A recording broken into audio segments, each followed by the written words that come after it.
Hello, good evening everyone. अपन बात कर रहे थे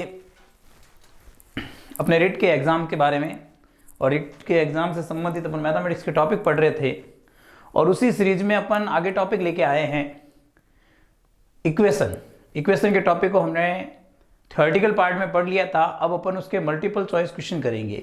एक टॉपिक में तो अपन पढ़ेंगे ओनली लीनियर इक्वेशन से रिलेटेड, रैखिक समीकरणों के, और एक अपन द्विघात समीकरण के बारे में पढ़ेंगे। तो आज अपन समीकरणों से संबंधित इन सारी समस्याओं को यहाँ पे एमसीक्यू क्वेश्चन के द्वारा करेंगे। मैं Rajkumar Jahangir, mathematics first grade lecturer हूँ। ठीक है, देखिएगा आप कंटिन्यू आगे इसको। तो हम बात करेंगे जैसे एमसीक्यू क्वेश्चन की अपने, वो भी लीनियर इक्वेशन, रैखिक समीकरण। ध्यान से देखिएगा, बहुत ही शानदार और इंपॉर्टेंट क्वेश्चन लेके आए हैं, बिल्कुल एकदम हटके। ठीक है, देखिए पहला क्वेश्चन आपके सामने। पहले क्वेश्चन की अपन बात करें, हमारे पास क्वेश्चन क्या कह रहा है।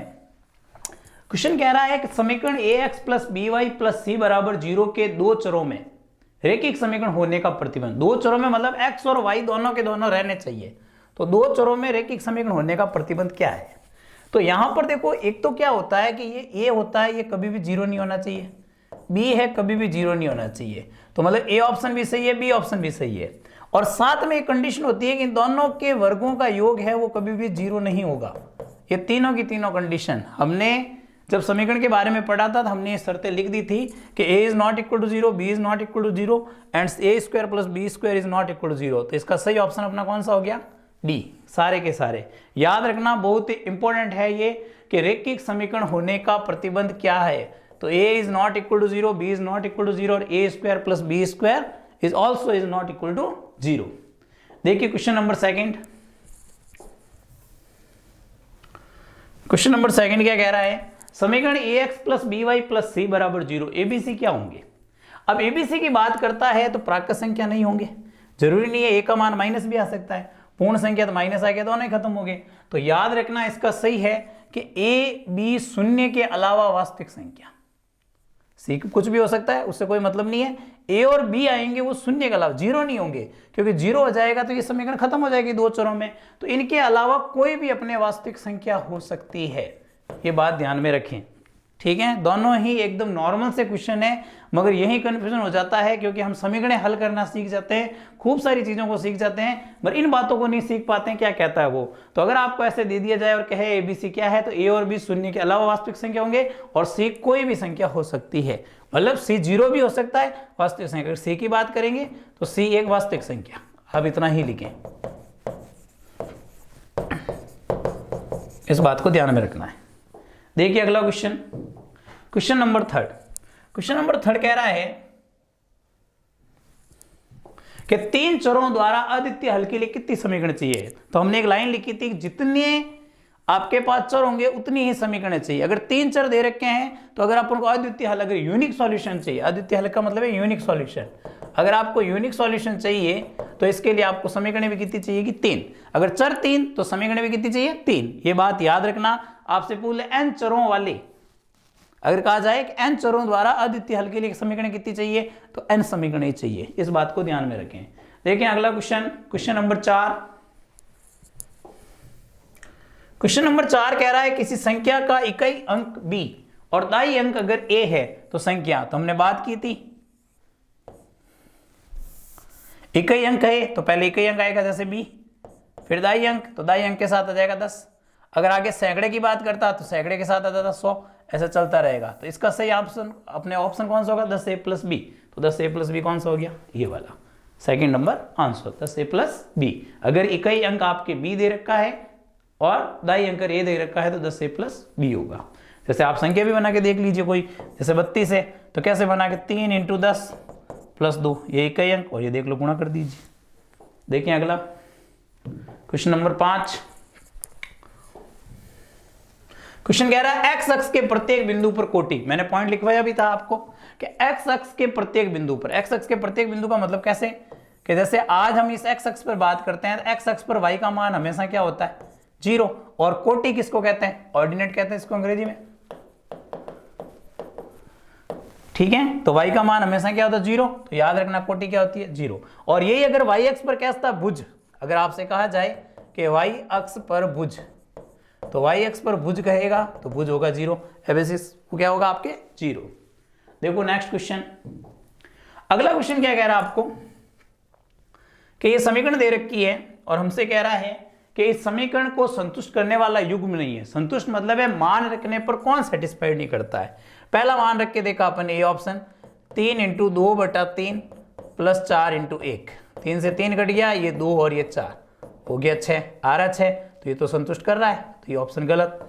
सेकंड को देखें तो 3 × 1 प्लस 4 × 3/4, 4 से 4 गया, 3 + 3 हो गया 6, ये भी संतुष्ट कर रहा है, गलत। अगला देखें 3 × -2 और प्लस 4 × 3, ये हो गया -6, ये हो गया 12, घटाया 6, तो ये भी आ रहा है 6, तो ये भी गलत। तो अब पीछे एक ही बचा, रख दीजिए, क्या पता पूरे ही गलत हो जाए। तो 3 और ये कितना 7, तो संतुष्ट नहीं कर रहा है, तो सही ऑप्शन कौन सा हो गया? डी। आगे देखिए नेक्स्ट क्वेश्चन क्या कह रहा है, ध्यान से देखिएगा, बहुत शानदार सा क्वेश्चन है और इंपॉर्टेंट। ये कह रहा है कि समीकरण x + y = 6, x और y एक पूर्ण संख्या लेनी है अपन को, पूर्ण लिखा हुआ है, ठीक है, पूर्ण संख्या हो। क्या आपको एक पूर्ण संख्या लेनी है तो हलों की संख्या बताओ। हलों की संख्या मतलब यहाँ हल जो होंगे वो एक युग्म के रूप में होंगे x और y का। कैसे? देखो कि जैसे आज x की जगह मैं 0 लिखूं तो सीधी सी बात है कि y की जगह अगर मैं 6 लिखूं तभी तो संतुष्ट कर पाएगा, क्योंकि 0 + 6 कितना हो रहा है? 6। अगर मैं इधर 1 लिखूं तो इधर मेरे को 5 लिखना पड़ेगा, तभी तो 1 + 5 क्या होगा? 6। इधर मैं अगर 2 लिखूं तो इधर मेरे को कितना लिखना पड़ेगा? 3, सॉरी 3 क्या 4।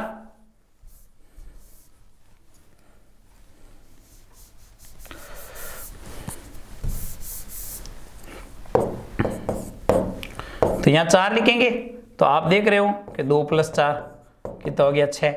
अगर आप इधर 3 लिखोगे तो इधर भी 3 लिखोगे, तो 3 + 3 6। अब इधर 4 लिखो, इधर 2 लिखो, तो 4 + 2 कितने हो गए? 6।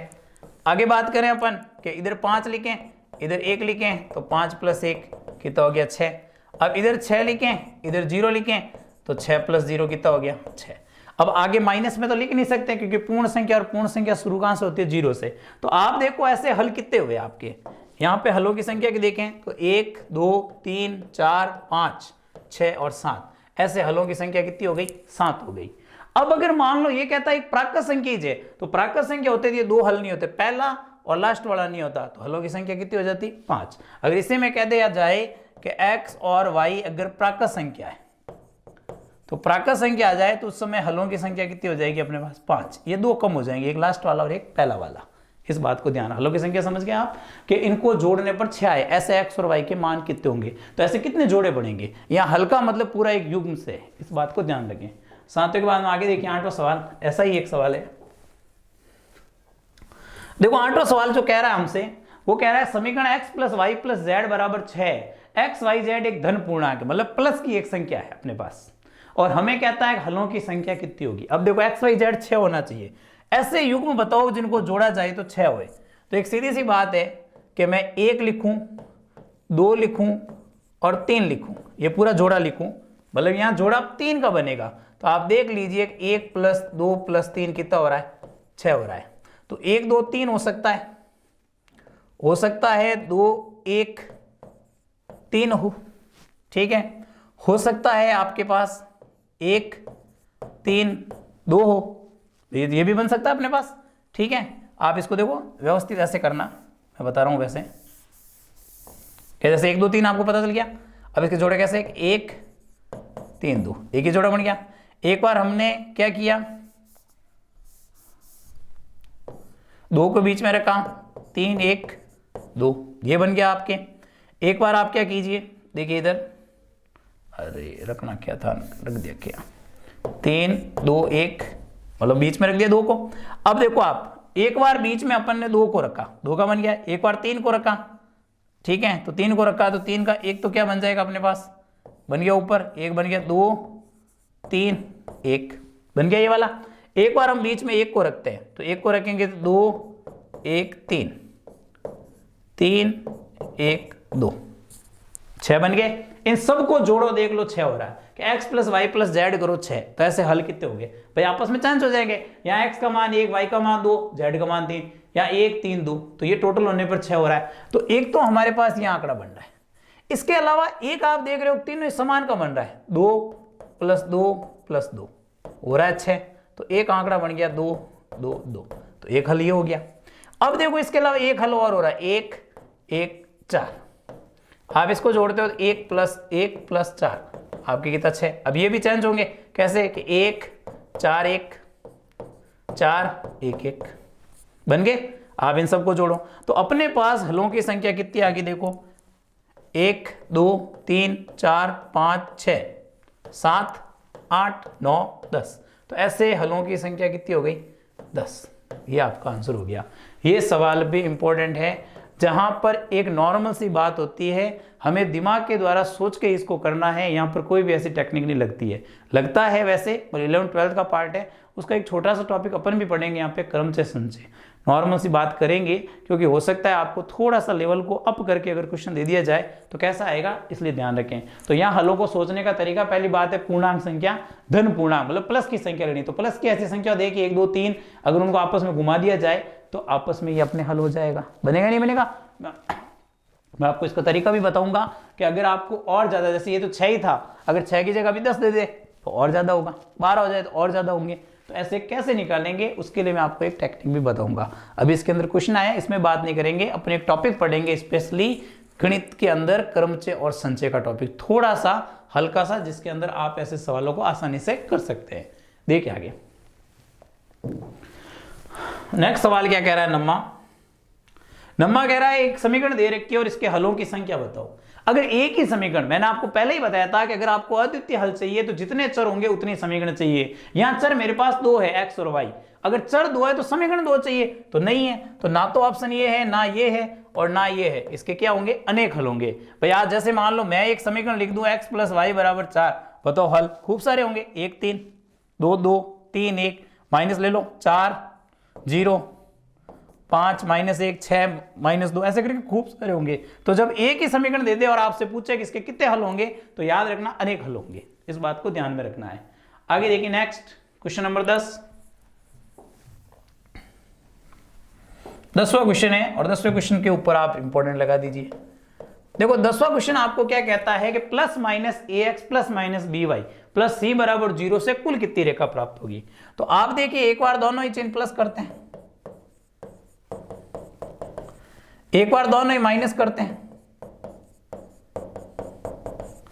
एक बार पहला प्लस करते हैं दूसरा माइनस करते हैं, और एक बार पहला माइनस करते हैं और दूसरा प्लस करते हैं।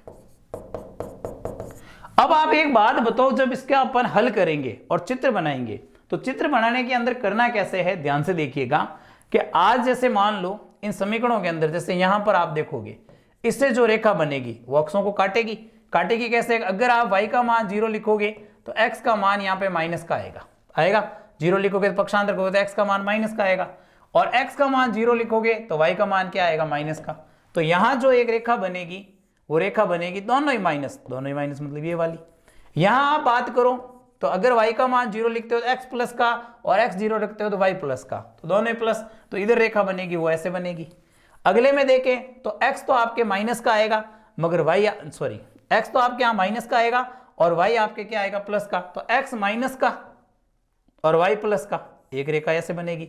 तीसरे में करोगे तो यहाँ y माइनस का x प्लस का, तो ये y माइनस x, तो ऐसा आपका चित्र बनेगा। तो आप देखो कुल कितनी रेखा बनी, 4। आप जब यहाँ रेखाओं की बात करोगे तो 4 रेखा बनेगी, एक ये वाली, एक ये वाली, एक ये और एक ये, तो कुल रेखाओं की संख्या कितनी है, 4। ये क्वेश्चन इंपॉर्टेंट है, याद रखना। आपको ऐसा प्लस माइनस दे दे और कहे कुल कितनी रेखा बने, हो सकता है जरूरी नहीं आपको ऐसे दे। मैं आगे एक क्वेश्चन करवाऊंगा और उसमें क्षेत्रफल पूछूंगा, उसको भी बड़ी ध्यान से देखना, उसके अंदर भी दे। तो plus minus a x plus minus b y plus c बराबर 0 से कुल कितनी रेखा बनेगी, तो रेखाएं कितनी बनेगी, 4। और इसके अंदर आप देखिए समीकरणें भी कितनी बन रही है, 4। समीकरणें भी 4 और रेखा भी 4। जबकि यही सवाल अभी ऐसे होता तो इसके अंदर रेखा बनती 2 और समीकरण कितनी बनती, 4। ये बात ध्यान में रखें। देखिए आगे नेक्स्ट क्वेश्चन, 11वां क्वेश्चन क्या कह रहा है आपको कि निम्न में से कौन सी रेखाएं रेल की पटरियों को निरूपित करती है। देखो क्वेश्चन को पूरा कनेक्ट कर दिया है कि रेल की पटरियों को निरूपित करे। अब रेल की जो पटरियां होती है भाई, वो रेल की पटरियां होती है एकदम समांतर, ये हम जानते हैं। तो समांतर होती है, तो ये पूछ रहा है कौन सी रेखाएं समांतर है। अब ऐसे तो पता चलता नहीं है, तो हमने समांतर की शर्त पढ़ी थी। समांतर की शर्त क्या पड़ती है कि उनके गुणांकों का अनुपात है a1/a2 b1/b2 बराबर। जैसे आज इसके गुणांक देखो, ये 1 है, इसका बट्टा 2 है, इसका 2 है, इसका बट्टा 1 है। तो ये और ये तो बराबर ही नहीं है, तो बराबर नहीं है तो कहने का मतलब अ और ब तो है आपस में, रेल की पटरियां नहीं है। मगर आगे देखो अ और स को, तो अ और स को देखें तो 1/3 2/6 कट के हो गया 1/3, आगे बराबर। और समांतर होने की शर्त होती है a1/a2 b1/b2 is not equal to c1/c2। तो आप देख रहे हो अ और स में अनुपात क्या आ रहा है, समान। मगर तीसरा देखो वो 5 है, ये 2 है, तो बराबर है ही नहीं, ये तो स्वाभाविक है। तो आप देख रहे हो अ और स इसका सही ऑप्शन होगा, तो ऑप्शन नंबर कौन सा होगा, बी। याद रखो इसने कनेक्ट कैसे किया है कि निम्न में से कौन सी रेखाएं रेल की पटरियों को निरूपित करती है। तो रेल की पटरियों का यहाँ सीधा सा मीनिंग है कि ऐसी दो रेखा बताओ जो समांतर हो, क्योंकि रेल की पटरियां समांतर होती है तभी तो रेल चल पाती है। अगर समांतर नहीं होगी तो रेल कट जाएगी आपस में, या वो पहिए नहीं चल पाएंगे। तो याद रखना यहां से आपके क्वेश्चन को कनेक्ट कर दिया कि रेल की पटरियों को निरूपित करने का मतलब है समांतर रेखाएं। क्या मतलब है, समांतर रेखाएं। मैं यहां लिख देता हूं समांतर रेखाएं। तो जो दो रेखाएं समांतर है और समांतर की अपने पास शर्त होती है ये वाली, तो आप तीनों को आपस में हल करके देख लीजिए, जिसका अनुपात a1/a2 b1/b2 के बराबर आता है मगर c1/c2 के बराबर नहीं आता है, वही दो रेखाएं आपस में क्या होगी, रेल की पटरियों को निरूपित करेगी।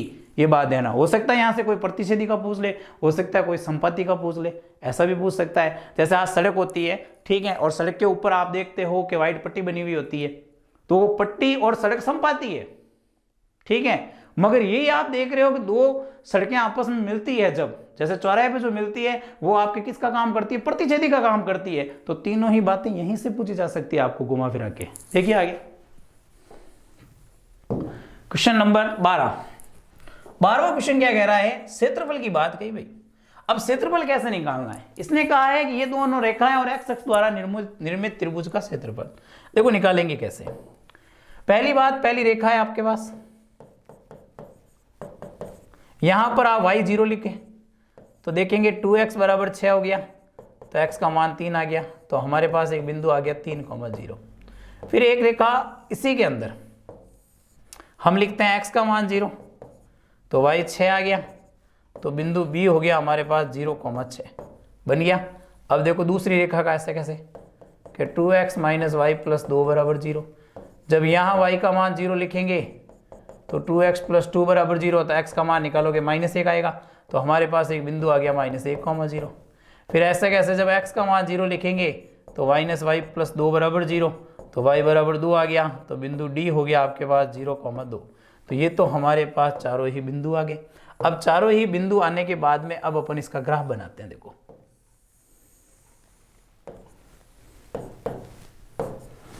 जब अपन ग्राफ बनाएंगे तो ग्राफ बनाते ही आप देखोगे एक पहला बिंदु आ रहा है 3,0, तो इनको बिंदु बना लीजिए आप, 1 2 3 4, ये -1 -2 -3, 1 2 3 1 2 3 4, ऐसे चलते मान लो, हो सकता है बड़ा मान के तो अपन बड़ा मान ले लेंगे, जो भी हो। अब आप यहां पर एक देखो, पहला मान क्या कह रहा है कि 3,0। जब 3,0 की बात कही, 1 2 3, ये रहा 3,0, एक बिंदु दिए है। फिर आगे हमसे क्या कह रहा है, दूसरा 0,6, तो 1 2 3 4 5 6, मान लो 6 कहीं है, यहाँ पर है, ठीक है। अब अंदाज से बनाना अपन को, तो यहाँ पे एक रेखा ये आ गई, बन गई। अगली कह रहा है -1, ये रहा -1, और 2, ये रहा 2, ये आपस में कहीं ना कहीं काटेगी, ठीक है।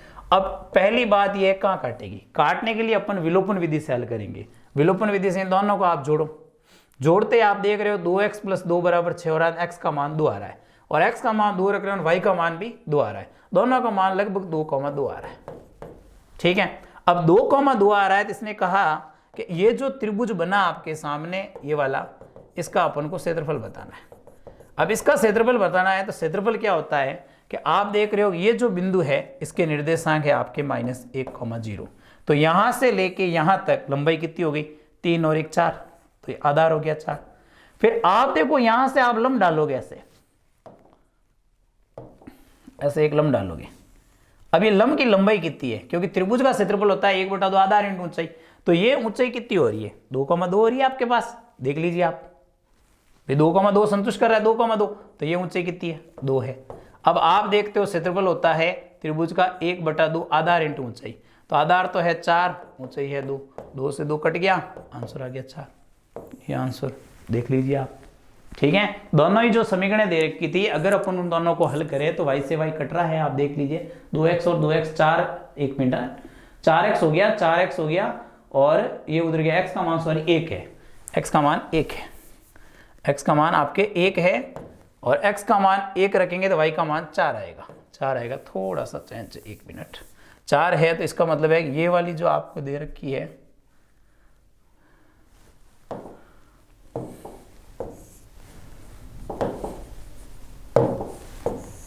ये जो दे रखा है पूरा 4 है, आधार भी 4 है।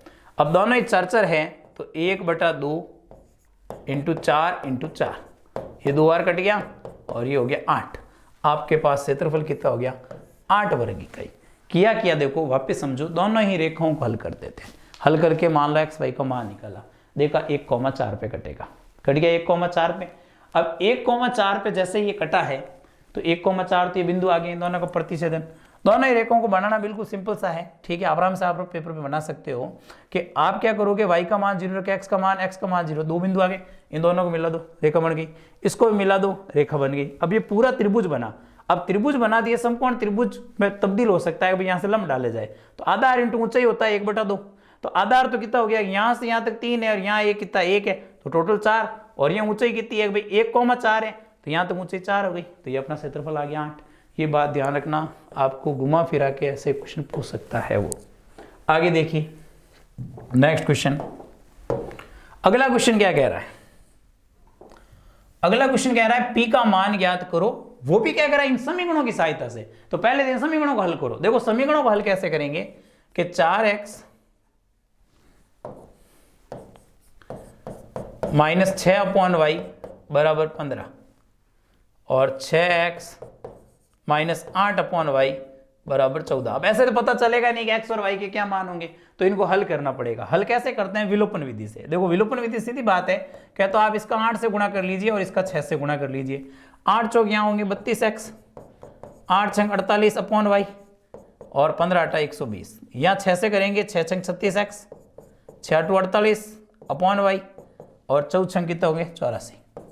बन गए, चेंज कर दूं, माइनस ये प्लस ये माइनस, तो आप देख रहे हो ये और ये तो कट गया। अब 32 में से जैसे ही 36 आएगा तो माइनस का 4x रह गया, और 120 में से 84 जाएगा तो आपके पास कितना बचेगा 36, तो x का मान आपके पास कितना आएगा -9 ही जाएगा। देख लीजिए आप, चेंज किया अपन ने। अब x का मान -9 आया तो y का मान आ सकता है, कोई एक समीकरण में रख दीजिए। ये देख रहे हो -36 हो गया, पक्षांतर कर दो, +36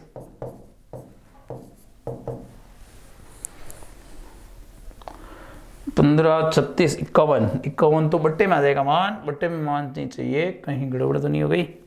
1 मिनट, 6 8 चौक 32, 8 हो गया, उसको 8 से गुणा कर लिया, इसको 6 से गुणा कर लिया अपने, 8 चौक 32 हो गए, 8 छंग 48 और 15 8 120, 6 का किया अपन ने, 6 छंग 36x, 6 8 48 और यहाँ 6 × 14 हो गए आपके 4 छंग 84। अब आप यहाँ पर देख रहे हो, इनको घटाया अपन ने, घटाया तो 16 और 20 36 रह गए, 36 रह गए और इधर अपने पास बच गए -4x, तो x का मान अपने पास -9 आया, -9 आया, -36 उधर गया +36, जोड़ा दोनों को 51 हो गए।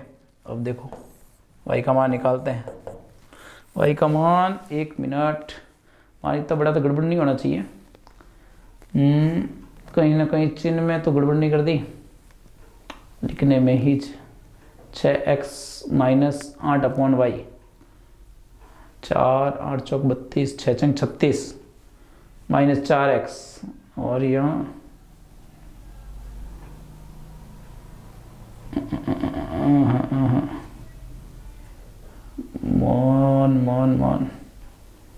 मान में गड़बड़ नहीं है, चिन्ह में गड़बड़, प्लस कट गया। हाँ 36 वाई का मान आया, यहाँ से आएगा बट्टे में आएगा, बट्टे में मान नहीं बन रहा है ना। 1 मिनट, कहीं ना कहीं ऐसा है जिसके कारण अपन को, मैंने समीकरण में कहीं ना कहीं गलत लिख दिया होगा, उसके कारण ही ऐसा हो रहा है, ठीक है। क्योंकि नहीं तो ये अपने पास ऑप्शंस नहीं आएंगे, ये सारे जो भी ऑप्शंस दे रखे हैं अपन को। तो देखिए इधर कि जैसे यहाँ से अपन मान निकालेंगे वाई का, तो यहाँ से वाई का मान आएगा -6/51। अब 6/51 का मतलब हो गया कि -2/17। अब 2/17 मान आ नहीं रहा है क्वेश्चन में, यही गड़बड़ हो रही है, यह मान संतुष्ट नहीं कर रहे हैं। वाई का मान 2 था या 3 था, 1 मिनट, 2 और 3 था ना, 2 और 3 था, तो 2x 3 था और y 2 था, तो x 3 था तो ये हो गया 12, ये हो गया 3, 12 में 3 के 9 रहने चाहिए, और यहाँ 3 6 18 और ये 4 14। एक्चुअली में यहाँ 15 की जगह 9 करेंगे ना तो अपन ने एकदम सेट रहेगा, तब जाके अपना सही वैल्यू आ जाएगी। ये जो मान दे रखा है इसको आप 9 कीजिए, तब अपना मान सही सेट आएगा, नहीं तो ऑप्शन वाले क्वेश्चन नहीं आएंगे। यहाँ कोई गड़बड़ होगी अपने, देखिए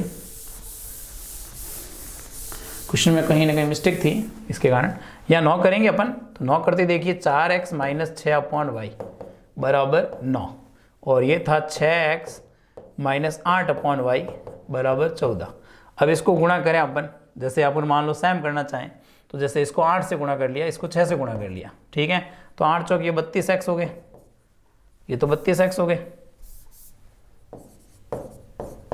ये 8 6 48/y हो गए, और 8 9 72 हो गए। नीचे करें 6 6 36x, 6 8 48y/y, और ये 4 6 84। अब चिन्ह चेंज करेंगे, ये माइनस, ये प्लस, ये माइनस, अब ये चिन्ह तो खत्म, तो ये खाए, ये माइनस का 4x रह गया, और यहाँ आप घटाओगे तो माइनस का 12 रह गया, और x का मान यहाँ से निकालोगे तो x का मान 3 आ गया। अब x का मान रख दीजिए कोई भी समीकरण, जैसे पहले समीकरण रखा था 4 × 3 - 6/y बराबर 9, 4 × 12, 9 को इधर भेज दो, इसको उधर भेज दो, तो ये तो बच गया 3, ये 6/y, 3 से ये घट गया 2, तो गुणा किया तो y का मान कितना आ गया 2। अब y का मान 2 आ गया, हमारे पास x का मान आ गया। अब इसकी सहायता से आपको मान कहा कि p का निकालना इसके अंदर, तो y का मान लिखा 2, ये p, ये इंटू 3, ये -4, ये उधर भेजो, तो -4 उधर +4 हो गए 6, ये हो गया 3p, 3 से 6 की 4 घट गया 2 बार, तो ये आ गया p का मान 2। इस बात को ध्यान रखना, वहाँ पे गड़बड़ था, 15 नहीं था, वहाँ पे कितना करना आपको 9 करना है, इस बात को ध्यान रखना। 9 करेंगे तो अपना उत्तर एकदम सही आएगा। आगे देखिए next question number 14। Question number 14 कह रहा है कि समीकरणों का हल कीजिए। देखो मैंने 3 समीकरण दे दिया आपको x y z में, अब तीनों को हल कीजिए। तो आप क्या कीजिए, हल करने का मतलब ये जो मान दे रखे उनको रख के चेक कीजिए। जैसे पहले मान को रखो, x का 1, y का 2 और z का 3, देखो इसको संतुष्ट कर रहा है कि नहीं कर रहा है। तो पहली समीकरण के अंदर अपन रखे हैं तो 1 + 2 × 2 + 3, 1 + 4 + 3, तो 4 3 7 और 1 8, गलत, तो गलत हो गया, इसका मतलब पहला ऑप्शन तो गलत है। अब दूसरे ऑप्शन पे आए तो x का मान 2, y का मान 1 और z का मान 3, तो 2 + 2 + 3, ये हो गया 7। तो थोड़ी उम्मीद जगी भी ये सही हो सकता है, तो इसी को दूसरे से संतुष्ट कराओ। तो x का मान 2 और 3 × 3, तो देखिए 2 और +9 11 बराबर हो रहा है। तीसरे को संतुष्ट कराओ तो 2 × 2 - 3 × 1, तो 4 - 3 1। तो कहने का मतलब है सेकंड नंबर ऑप्शन है जो इस तीनों को क्या कर रहा है, संतुष्ट कर रहा है। इस बात को ध्यान रखना है, अगर 3 दे दे तो घबराने की जरूरत नहीं है, ऑप्शन के द्वारा अपन को चेक करना पड़ेगा। नेक्स्ट देखें 15वां क्वेश्चन। 15वां क्वेश्चन कह रहा है कि k का मान यदि इस समीकरण के अनेक हल हो। देखो जब अनेक हल होते हैं तो हमारे पास शर्त होती है a1/a2, b1/b2 और c1/c2, ये तीनों बराबर होते हैं। तो इसके हिसाब से लिखेंगे तो k - 3 बट्टे में k, 3/k, और बराबर अचर पद क्या है, इधर k है और इधर 12 है, यही थे अपने पास भाई। x y के गुणांक और अचर है, तीनों के लिख दिए। अब देखो इन पहले दो से लेते हैं, अब इन दो से हल करते हैं तो k का गुणा करते हैं, देखो तो k स्क्वायर माइनस 3k बराबर 3k, पक्षांतर किया k स्क्वायर माइनस 6k बराबर 0, k कॉमन आया, पीछे रह गया k माइनस 6 बराबर 0, तो k का मान एक 0 आया और एक अपने पास 6 आ गया। ऐसे कैसे लेते हैं अंतिम दो से, देखो अंतिम दो से हल करते हैं, तो जब अंतिम दो से हल करेंगे तो 3 बट्टा k बराबर k बट्टा 12 गुणा किया k स्क्वायर बराबर 36, तो k बराबर स्क्वायर आवते उस साइड में क्या आएगा प्लस माइनस अंडर 36, और अंडर 36 का मान कितना होता है अरे प्लस माइनस 6। अब इन दोनों में से कॉमन मान कौन सा आ रहा है, 0 6 और प्लस माइनस 6, तो दोनों में से आप देख रहे हो कि कॉमन मान है k का मान 6, तो अपना सही आंसर कौन सा आएगा बी। ये ध्यान रखना, बाकी वाले नहीं होंगे, यहां गलती मत कर देना। ऐसा नहीं 0 6 प्लस माइनस, देखो सारे में गड़बड़ हो सकती है, हो सकता है किसी ऑप्शन में प्लस माइनस दे दे और आप अंतिम दो को हल करो और वो आ जाए, नहीं, आपको सारे ऑप्शन चेक करने, उसमें जो कॉमन आता है, इधर भी मान आए उधर भी k 6 आ रहा है, इधर भी 6 आ रहा है, तो कॉमन वाला आएगा 6 अपना आंसर। नेक्स्ट देखें आगे क्वेश्चन नंबर 16। क्वेश्चन नंबर 16 क्या कह रहा है कि ये समीकरण के दे रखे इसके अद्वितीय हल होने का प्रतिबंध।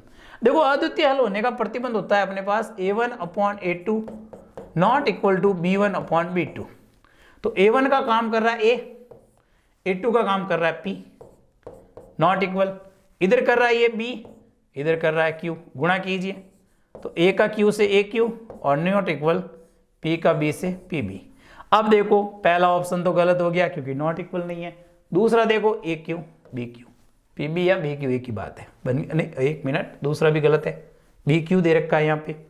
आगे देखो ये भी गलत है, चौथा है, चौथा भी गलत, चारों ऑप्शन हैं ठीक है गलत है, लिखा नहीं, गलती से वहाँ क्या है कि q लिख दिया, aq is not equal to क्या होगा bp, ये वाला ऑप्शन सही है, बात ध्यान रखना, लिखा नहीं मैंने यहाँ पे ठीक है, क्योंकि यहाँ पे बी क्यू लिख दिया, लिखना तो यहाँ पे पी था मगर ये लिख दिया, सही ऑप्शन आपका कौन सा होगा a q is not equal to p b. आगे देखिए नेक्स्ट 17वां क्वेश्चन। देखो 17वां क्वेश्चन कह रहा है इस समीकरण और अक्षों से बने आपके त्रिभुज का क्षेत्रफल। देखो समीकरण जो दे रखी है उस समीकरण में जब आप y का मान 0 लिखते हो तो हमारे पास बचता है x/4 बराबर 1, तो x बराबर 4, तो एक बिंदु आ गया 4,0। जिस समय हम x का मान 0 लिखेंगे तो y/3 बराबर 1, तो y का मान आएगा 3, तो बिंदु B आ गया 0,3। आगे ये वाले अब अपन चित्र बनाते हैं, देखो तो x का मान 4 कह रहा है, 4,0 यहाँ का, 0,3 कह रहा है यहाँ होगा, इन दोनों को मिलाया, इन दोनों को और इन निर्देशांकों को इनको मिलाकर ये जो त्रिभुज बना हुआ है अपने ये वाला, इसका क्षेत्रफल। तो आप सबसे पहले सीधी बात देखो यहां से लेके यहां तक दूरी कितनी है 4, और यहां दूरी कितनी है अपने पास 3। अब त्रिभुज का जो क्षेत्रफल होता है वो होता है 1/2 आधार इंटू ऊंचाई, तो आधार है 4 और ऊंचाई है 3, 2 से ये 2 बार कट गया और 2 थे कितना हो गया 6 वर्ग इकाई, ऑप्शन नंबर बी। ये भी क्वेश्चन आपके लिए इंपॉर्टेंट है, ये बात ध्यान में रखें। नेक्स्ट देखिए 18वां क्वेश्चन। 18वां क्वेश्चन कह रहा है कि ये दोनों ही रेखाएं अगर समपाती है तो प्रतिबंध ज्ञात कीजिए। अब समपाती जब रेखाएं होती है तो हमारे पास शर्त क्या होती है वो देखिए कि a1/a2 b1/b2 और c1/c2 ये सारे के सारे क्या होते हैं बराबर होते हैं जब समपाती रेखाएं होती है, ठीक है। और यही रेखाएं अगर समांतर होती है तो नॉट इक्वल आ जाता है, और अगर मान लो प्रतिच्छेदी होती है या नॉट इक्वल। तो अब इसके हिसाब से देखें a1 का मान 2 है तो उसके बटे में है a+b, इधर b1 का मान -3 है तो उसके बटे में है -a+b-3 बन गया बराबर। लास्ट वाला देखें इधर 7 है और इधर हो गया 4a+b। अब आप देखो माइनस से माइनस कट गया, अब माइनस कट गया तो अब अपन को शर्त बनानी है। अब शर्त कहां से बनेगी, कौन से पद से बनेगी देखते हैं अपन। अब शर्त बनाने के लिए आप देखो तो पहले 2 से लेते हैं, प्रथम 2। अब प्रथम 2 की बात करेंगे तो 2/a+b 3/a+b-3 गुणा कीजिए। देखो गुणा करेंगे 3 का गुणा वज्र गुणा होगा तो 3 का गुणा होगा तो 3a 3b, 2 का गुणाएंगे 2a 2b -6। अब पक्षांतर करो 2a उधर जाएगा तो ए रहेगा, 2 भी उधर जाएगा तो बी रहेगा, और -6 इधर आएगा तो +6। ये वाली शर्त आई। अब ये शर्त तो अपने पास है ही नहीं। अब ये नहीं है तो अंतिम 2 से लेंगे। देखिए अंतिम 2 से करते हैं। अंतिम 2 क्या कह रहा है? 3/a + b - 3। अंतिम 2 की बात करते हैं। देखो अंतिम की बात करेंगे तो 3/a + b - 3 और 7/4a + b। करते हैं वज्र गुणा। इसका करेंगे 12a 3b, इधर करो 7a 7b -21, 7a उधर जाएगा 5a, 7b उधर जाएगा तो ये क्या आ जाएगा माइनस, तो -4b बराबर -21। देखिए आप शर्त आई कि नहीं आई? तो अपने पास जो शर्त आई है, शर्त आई है 5a - 4b। तो अपने पास अभी कोई ऐसा पद नहीं है जो अपने इस दोनों का प्रतिबंध दे दे। नहीं दिया अपने को प्रतिबंध, तो अब एक अपन ये कर सकते हैं, पहले और लास्ट को ले सकते हैं। अब पहले और लास्ट को कैसे? देखो पहले और लास्ट की जब बात करेंगे भाई, जैसे प्रथम 2 से किया, एक अंतिम 2 से किया, हम है तो तीनों बराबर। तो अगर अपन अंतिम और पहले को लेवे कि 2/a + b और 7/4a + b, अब वज्र गुणा करें तो 2 का गुणा करेंगे तो 8a 2b 7a 7b, 7a उधर जाएगा तो a और 7b उधर जाएगा तो माइनस का, तो ये रह गया 5b बराबर 0। ये आपकी शर्त आ गई। देख लीजिए ऑप्शन में कौन सा है? a - 5b, a - 5b option number था सी। आपका सही ऑप्शन कौन सा है? सी, a - 5b। ये ध्यान रखना। क्या किया था वापस देख लीजिए। ये कह रहा है कि संपाती होने का प्रतिबंध, तो तीनों ही आपके बराबर होते हैं अनुपात, तीनों को बराबर रखा। पहले और दूसरे से किया, पाया नहीं। दूसरे अंतिम 2 से किया तो भी नहीं आया। पहले और लास्ट को लिया तो इन चारों में से प्रतिबंध आया। कोई जरूरी नहीं है, आपको ये भी दे सकता था, ये भी हो सकता है वो पूछे कौन सा प्रतिबंध नहीं है, तो ये ध्यान रखना तीनों ही निकालने पड़ेंगे और फिर चौथे को चेक करना पड़ेगा। नेक्स्ट देखिए क्वेश्चन 19वां। देखो 19वां क्वेश्चन क्या कह रहा है? बहुत अच्छा क्वेश्चन लिखा, मैंने ध्यान रख लेना। अगर आपको घुमा फिरा के देता है तो ऐसे ही कुछ क्वेश्चन मिलेंगे। क्वेश्चन कह रहा है आपको बिंदु 3,4 का x अक्ष पर प्रतिबिंब बताइए। भाई प्रतिबिंब जैसे अपन कांच में देखते हैं तो बराबर दूरी पर प्रतिबिंब दिखता है। बराबर दूरी पर प्रतिबिंब कैसे? देखो कि जैसे x अक्ष की बात कही, ये x अक्ष है,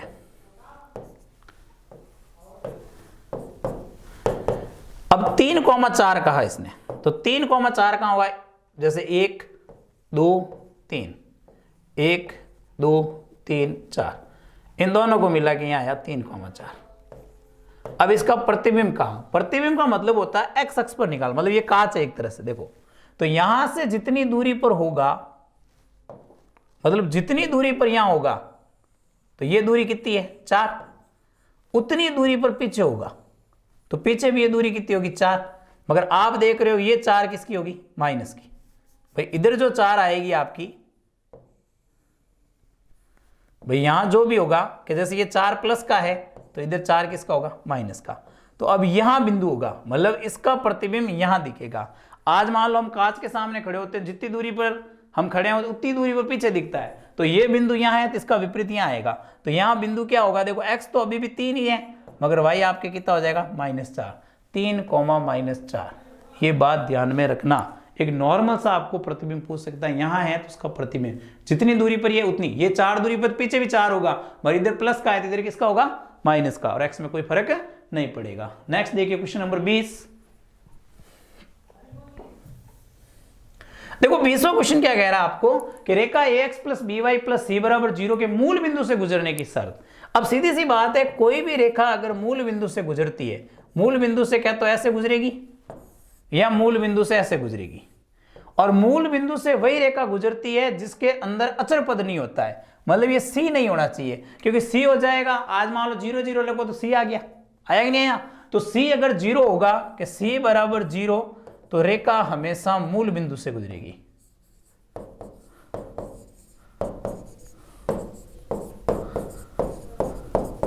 ये बात ध्यान रख लेना।